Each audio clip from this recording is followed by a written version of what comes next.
ভাত, আর এখানে ডাঁটা দিয়ে মুসুরির ডাল, আর এই যে পটল ভাজা, লাল শাক, আর এই যে একটু মাংস রান্না করলাম, খাসির মাংস।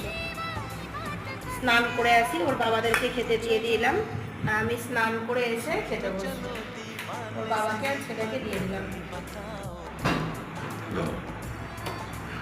একটু পর দিয়ে আমার খাওয়া হয়ে গেছে, ওরা খাচ্ছিল, কেউ দুবার করছিল না।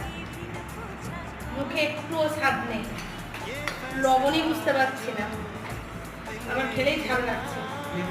তার জন্য আজকে হচ্ছে মাংসটা করলাম, ডালটা ভালো খেলাম লেবু দিয়ে।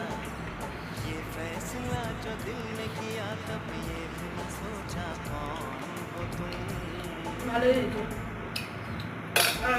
আমার ছেলে রেখে গেছে আলু, বাবা রেখে গেছে মাংস, কেই ঠিক মতন খেতে পারছে না।